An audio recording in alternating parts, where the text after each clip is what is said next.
All right, how's it going, everybody? And today I'm going to be showing you how to mod your Switch with Smash Mods. Now, I made a video like this in the past. It got really great feedback, so I'm kind of back at it again to give another visual representation of how to go through the process of modding your Switch. This is going to cover the very beginning from what materials you need to the very end of when we boot up Smash, what we need and how to update and stuff like that to keep everything all good to go. And before we get started with everything today, I really do just want to shout out the NH Switch guide on GitHub. This guide is going to be basically going through every single thing I go through, and they keep it very well updated as needed. So I recommend following this, but I am here to provide a bit more of a visual guide so you guys can kind of see what it's like to go through the process and how to troubleshoot where needed. As well as I recommend joining the Smash Ultimate Modding Discord, since they have a FAQ section for help, as well as they also let you know when you update, what you need to update, how everything happens when the Switch does get its patches. All right, and now that we have all of that covered, we're kind of gonna go through step by step what you actually need to mod your Switch. The first thing is we got to make sure your Switch is moddable in the first place, and we're going to be checking this on ismyswitchpatch.com by entering our Switch's serial number. You are going to find this at the bottom of your Switch right here, or you can go into your settings and find it there as well in your home menu. But there are going to be three different results that you are going to get when putting it into the site. The first result being green, you're good to go, your Switch is moddable, this tutorial will work. The second result being, unfortunately, your console's patched and it's not going to work. Now, the third option is going to be your console's possibly patched. What this basically means is that it's a complete 50-50 on whether or not it's going to work. What I'd personally recommend is you can try going through the steps of this video, and if your Switch is completely unresponsive to anything that happens, then unfortunately your console's patched and it's not going to work, but it's worth a shot. Now, if your Switch is moddable, what we're going to need is a micro SD card. I recommend personally 64 gigs or more. 128 has worked phenomenally for me. And what you're going to also need to make sure is that your SD card is formatted as FAT32. You can do this through your PC, but the easiest way I'd personally recommend is putting it in your Switch, going to your formatting options, and formatting it there. That way the Switch formats it in the way you like it. If you've already been using your micro SD card with your Switch, you're already good to go because you already know it's been compatible and it's been formatted the way your Switch wants it to be. The next thing that we need is going to be this RCM jig for the Switch. This is 100% necessary. This is what short circuits your Switch and allows us to boot into the moddable mode. I found this $8 one on Amazon. If you guys can find a cheaper one elsewhere, by all means go for it. But this is the one I personally have and would recommend. Now, the last thing, this might not be 100% required, but this is an SD card reader. I personally need this because my computer can't read micro SD cards by default. So I bought this one. It's really cheap, works great. Just need to make sure that you can get your micro SD card into your computer somehow so we can actually put the mods onto your SD card when needed. Okay, now that we have everything good to go in terms of our physical hardware, we are going to now want to start downloading everything we need. The first part of this is going to be everything you're going to need to mod your Switch in general, and then the part after is going to be specifically for Smash Mods. I'm going to clarify just in case if anyone here is using the tutorial for anything but Smash Mods. So the first thing we're going to want is Atmosphere. This is going to be the core component in all of our mods. Now, I personally like downloading the pre-release versions, but you can also download the latest version if you don't want to deal with potential crashes and stuff. This just allows me to stay completely up to date with all the mods I personally like. So I just scroll down here into assets. I'm going to download this pre-release.zip right here. Up next, what we're going to need is going to be our primary bootloader that actually loads everything on here. It's going to be Hecate. Always download the latest version of this. Sometimes this changes with updates, but I will cover more of that later on in this video. What we're going to want to do is navigate to your latest version, whatever it may be at the time. Scroll down, and we're going to want to download this Hecate ctcaer.zip over here at the top. The next thing that we're going to want is going to be the Tegra RCM GUI. This is the software on your computer that's actually going to be injecting the mods into your Switch to make sure you are up and running. I personally like downloading the portable.zip, and if anyone wants to directly follow what I'm doing, I'd recommend doing the same. But if you want to download the installer, you can do that as well. It just might be a bit different for you. Now, to join Tegra, this is going to be kind of help us with the Tegra bootloading process. This kind of goes hand in hand with Hecate. You're going to want to go to this SD preparation segment of the GitHub guide that I mentioned earlier. And if we find here, we're going to see the Hecate config config file. We're going to click on that and it should download it. You got to make sure you keep it, and we're going to need that later on in this video when we do want to actually put everything into our switch. Now up next is our crop list. This is where everything starts to become solely Smash related. So if you want to not do Smash mods, you want to do anything else, you can skip to the next part of this video, which is where we're going to actually be installing everything. This first thing is going to be our crop list right here. This is going to be basically kind of how Smash mods run. This is what they run off of. We're going to go to the latest version. I once again like doing the pre-release, so I'm going to do that one, and I'm just going to download the release.zip file right here. And then up next, we're going to need Skyline. This is what mods like the Training Modpack need, as well as a couple other core mods for your Switch. So we're going to do this. There's also a pre-release version right now, and we're just going to download the Skyline.zip that pops up here. And then now we're kind of getting into the just what mods do you want on your Switch. There's an awesome new pre-release version of the Ultimate Training Modpack. That is what I'm going to recommend getting. If not, you can do the latest version, or if you don't want it at all, you can skip this. This is completely optional. Just for those of you who want to use the Training Modpack on your Switch, you can download it here like so. And you're going to do the Training Modpack beta.zip right here. After that, we have probably one of the most important mods that have ever been created for Switch. This is going to be the arena latency slider. This basically allows you to play at a consistent latency when you hop into any arena. It is completely client-sided so that the person you're playing with doesn't need it, and it'll still make your connection much better. For context, if you are playing on one side of the US with someone on the other side of the US, and you both have LAN and you have a great connection, you guys could play on 4 frames of delay at best, when possibly before it could be as much as 8, or at best 8, to be honest. So this mod I consider highly recommending, and if you ever need to disable it for one of your like Wi-Fi brackets or something like that, I'm going to be showing you guys how to toggle these plugins that we're installing later on in this video. But we're going to download the release.zip for this right here. And now the last one I want to get for plugins is going to be the less delay mod. This is basically 1 frame less delay on all of Smash, offline and online. Now this can be a bit of a hindrance offline because it could make your connection better than it would be if you went to, say, a local or something like that, or a tournament and went to compete. So I'm going to once again show you with a toggler how to do that, but I do highly recommend it for online as well because it just makes your connection that much better and the gameplay feels better. This is also great if you play on like a big TV screen, which also adds input frames just initially, so this does just make your life better. It's just nice quality of life fix basically. We're going to download the .nro file there. And then up next, we're going to be downloading the plugin toggler. This used to be for all mods, but now mod toggling is actually built into the game, which once again I will show later. But this is going to be basically how you're going to toggle the mods without just flat out disabling everything you have. So we're going to scroll down here to the download area, and we're going to be downloading that. And now to demonstrate everything, I'm going to be getting the Among Us Donkey Kong skin, because, you know, how can you go wrong with it? Dogger36 here made a phenomenal skin. It's hilarious. It's fun. Why wouldn't you use it? You know, it's just really hilarious. So we're going to be downloading that. And then I personally play ZSS, and I figured it'll be kind of fun to demonstrate this in this video. But Devoury, I'm sorry if I pronounced that wrong, made one of my favorite mods of all time here, and I'm going to be downloading this right here. Now that we have everything all downloaded and good to go, let's get started on actually putting everything into our micro SD card. I have my micro SD card up here. It has a Nintendo folder, which means I basically just already have used it with my Switch before, and so that's already ready and all formatted and good to go. And I have all my files here, and to open these files I do recommend getting a service like WinRAR or 7-zip. It's up to you on which one you get. Doesn't really make that much of a difference, but we're just gonna kind of get started on dragging everything into our Switch. Now the first thing I'm gonna want to drag in is going to be this atmosphere folder. I like opening everything just with Windows Explorer, but you can use it with WinRAR or whatever. But I'm going to be dragging this atmosphere, switch, and hbmenu.nro file into the Switch. Now that we're done with atmosphere, up next we're going to get the bootloader Hecate. Now this Hecate, the bin file right here, we're actually going to want to save somewhere important. I'm going to throw it on my desktop for later. It's just personally a great spot for me since I'll be able to access it easily whenever I need to boot up my Switch using Tegra, which we will cover later. And we're going to be dragging this bootloader into our USB drive right here, or in other words, our micro SD card.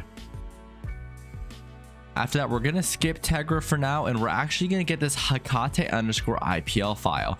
Now, this file is going to specifically go into the bootloader folder that we just dragged in. So we're just going to chuck that in there, and we're good to go with that. After that, we're going to do the Acropolis. All these names do get a little bit confusing because some of the folders are the same, but that's going to be this release.zip here. And we're just going to drag this into the base of our SD card, and it's going to auto merge with our current atmosphere folder. Now up next is going to be the Skyline file. Once again, this is actually going to be going into our atmosphere folder, but this time we actually have to navigate through it. So we're going to go into atmosphere, and we're going to go to contents. Then we're going to click on this bunch of letters, and then we're going to drag it right next to this ROMs file right here.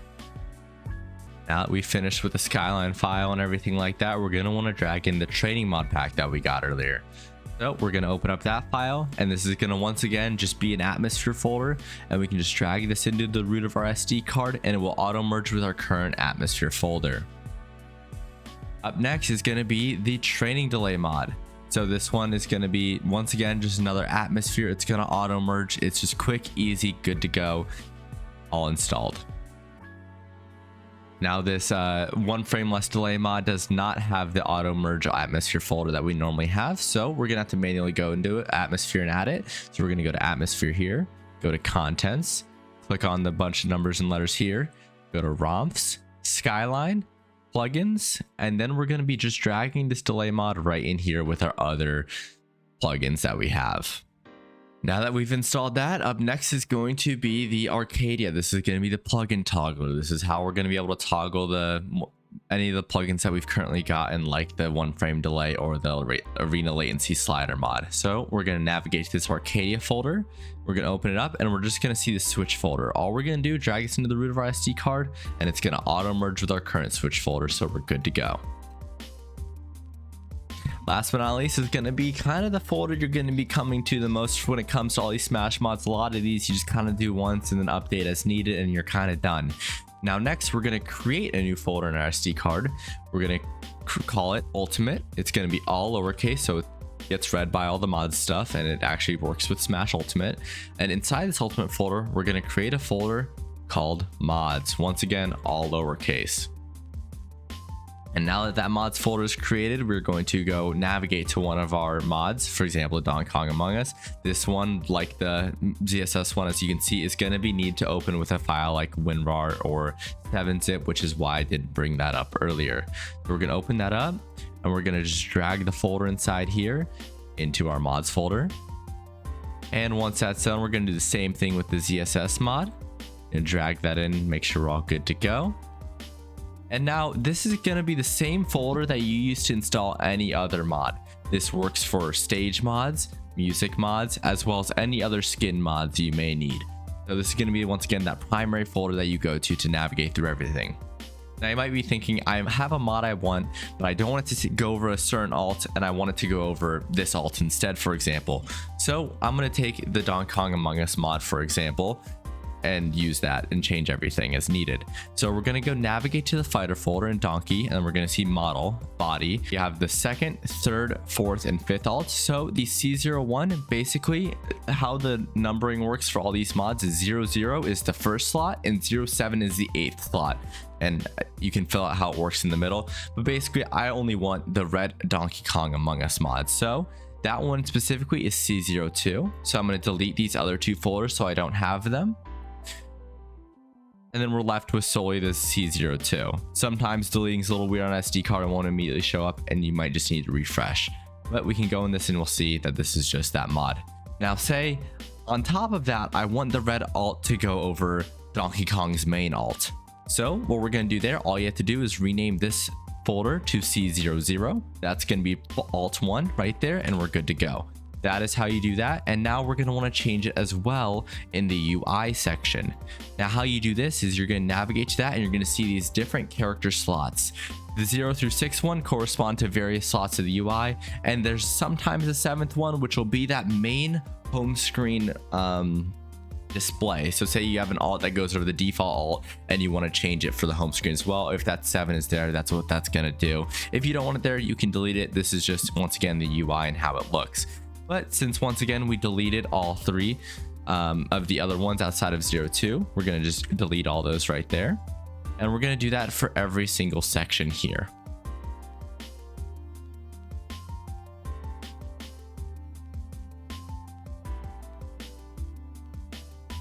All right, and now that I've deleted those other 3 alts from the folder, we do have to remember that I did want to change it to the first alt instead of the third alt. So we're going to go in here, and at the end of all these, you're going to see the default 02, and we're going to want to open it up and just change that 02 to 00, or once again, just correspond to whatever alt you actually want it to be. You just want that C0 whatever to be corresponding to the end of the numbers on the UI alts as well, so everything does correspond, and you don't have the UI for an alt on one skin and then the actual reskin on another, just to make sure everything corresponds.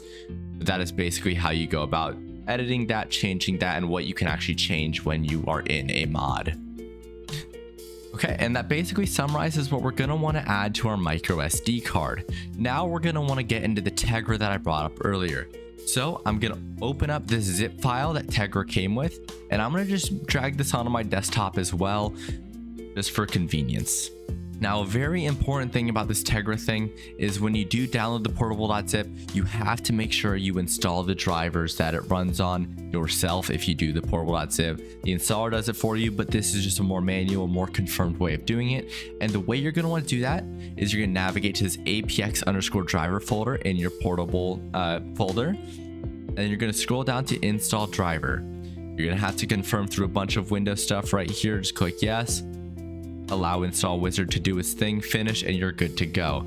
Now, sometimes I do highly recommend it. If you do have any errors with your switch being recognized by your PC, I just recommend restarting your PC. Also, trying different USB-C cables can help. That's what I found by troubleshooting in the past, but this should get you good to go.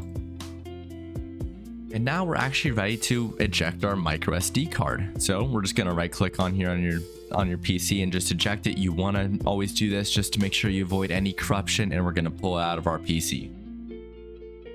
And once you have that out of your PC, this is where the RCM jig is going to come into play. You're going to want to make sure your switch is fully turned off. You're going to want to put your micro SD in your switch as normal.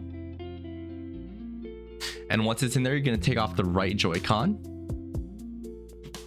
We're going to grab our RCM jig right here, and with the on side facing down, so basically where this little gap is right here, sorry if it's not showing up right there, we're going to do that and slide it into our switch. And now to boot our switch up in RCM mode, we're going to press the plus volume button and the power button. You can hold that for like 3 seconds just to make sure you have everything good to go. We are going to boot up Tegra. We're going to make sure we select our Hecate bin file that we saved earlier on our desktop. So you're just going to want to navigate to that as conveniently as possible. We're going to make sure we have that open for Tegra.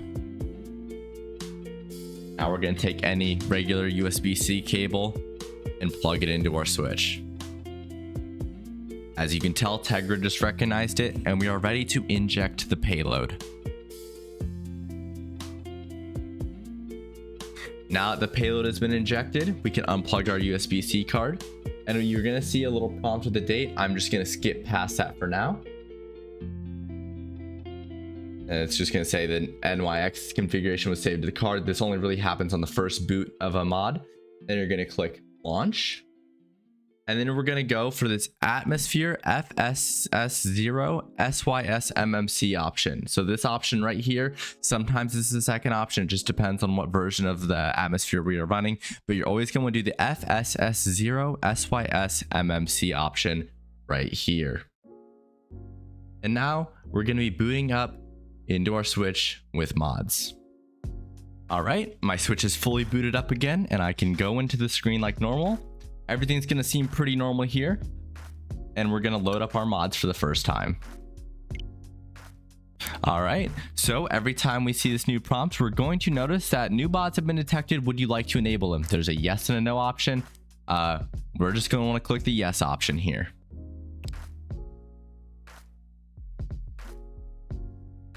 And keep in mind, the Switch can take a long time to load with mods. The more mods you add, the longer it might take to load. This is just how it is with mods. And now we have fully booted up Smash. And as you can tell at the very top of our screen, we're in Acropolis version 4. That means our Smash is modded. Okay, and now we're going to want to confirm we got everything good to go. So we're going to go to this games and more section. We're going to go to the training mod pack first. Got to start it off hot. And we're going to load up both the mods we currently have. And now to confirm, Donkey Kong's default alt should be the Among Us mod, because that is where we moved it to. Let's see if we did everything right. Look at that red crewmate here right there. Let's see. And then up next, we can also just confirm if we got the Zero Suit mod, which was on the 6th alt, or 06, aka the 7th alt right there. So we have both those mods here. Let's see if the training mod pack works as we want. As we can see, the brand new training mod pack is working perfectly. We have all the inputs being detected. I'm pretty sure it's B and up on the D-pad. You can look at all of your button configs, change as you want it, train as you want, however you want to do it. Now, that basically concludes everything in terms of modding. I've shown you guys how to do the skins, the training mod pack, the arena slider, all that stuff. But now let me show you guys how to toggle mods and how to actually toggle the plugins when needed as well. All right, now that I've shown you guys everything, we're going to be back on the home screen. I moved the camera so I can show you guys every part of this. We're going to go to this Nintendo eShop icon. Now, when you mod your Switch, that's not necessarily what that does anymore. So this is going to be our mod manager, our Arcadia. And basically what we're going to do is we're just going to click on it. And now you're going to see the list of mods. Here we have, with the newer mods, you're going to be able to see a description once again created by Dogger. Let's go. I don't know why he'd apologize for such a great mod. And say we only wanted to run one of the mods that we have right now. Say like Among Us Donkey Kong isn't good enough for tournament bracket, but Metroid Fan CSS passes. We're going to click on it to disable it, or you can show a sub menu to enable and disable all your mods as needed. And you can sort them however you need, whatever. And you can just disable it. You can back out and it's going to say, your presets have successfully been updated. Your change will take effect on the next boot. Would you like to reboot the game? You're going to click yes if you want to do it right away, or no if you want to just do it on your next boot up of Smash. If you click yes, your game is going to restart. And to enable or disable any plugins that you want to do, or aka toggle them, say for example you were playing in an online tournament and they banned the use of the arena latency slider mod or any mods that remove delay, you're going to want to navigate to our album here, and then we're going to go to the ultimate plugin toggler. This is kind of where everything's become. And if you want to access any photos or videos that you normally would clip on your Switch, you have to open up your micro SD card manually now, go in your Nintendo folder, and you can look at the album from there. But we're going to go to this plugin toggler here, and you can see the latency slider and delay mod right here. We can disable those just like that. I highly recommend not disabling anything else if you plan on using any other mods. And you can just launch Smash Ultimate as normal, like so, by pressing X, or you can just exit that screen, go to the home menu, and then launch as normal. And next time you boot up, neither of those mods will be there, and you are all disabled, good to go. And now that we've already kind of done everything, I just want to add a quick note on how to use the arena latency slider when you actually have it. So as you can see in the top right, you see input latency. I always suggest when you start off playing with something for the first time, do auto. Now, auto will give you a number after the first time you play. Say you have a relatively decent connection, auto is going to say 3. If you guys both are on Ethernet and you have great connection, you can always typically do the auto recommendation and subtract 1 frame. So if it recommends 3, you could go to 2. And if it recommends 6, you could go to 5, however many it recommends. Is kind of varying on where you guys are location wise and as how many people are in the arena. That is kind of generally how I recommend using the mod. Okay, and now for the final segment of the video, it's going to be the FAQ section. I'm just going to basically cover the most popular questions that I had after my last video, as well as any questions that are frequently asked in the modding Discord to hopefully give any of you guys with issues that help. First question is going to be, can I use my mods online? And my answer to that is yes. Any of the mods that I showed here are compatible and safe to use online. If you ever are curious about a mod, you can check their Game Banana description. They usually always specify or ask that question and have given an answer. But any mods that are purely cosmetic, aka change the effects, change the skin, and change the UI, are always going to be Wi-Fi safe. If you notice that it changes a hit or hurt box, which it'll usually specify, then you're going to not be able to use it online, and it's going to be specifically for offline use if you do still want it. Up next is what happens when there's a Switch version update. Now this is where I 100% recommend being the Smash Ultimate Modding Discord, because every single update they will put in their mod announcements channel what needs to be updated with it. Sometimes the Switch update is as simple as we actually don't need to change anything, there's no atmosphere update and there's no Hecate update, so you're kind of good to go. You can just update it and nothing will be harmed. However, more often than not, you're going to notice that with every Switch update comes an atmosphere update and sometimes a Hecate update.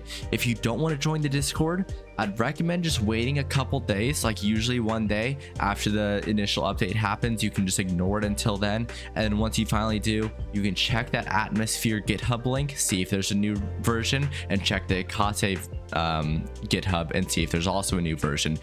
If there's a new version of the atmosphere, then that means you're going to want to download that, and you're just going to drag your atmosphere folder into the root of your SD card and let it auto merge. It's going to ask to replace anything, let it replace whatever it needs. It's just updating what the old stuff was.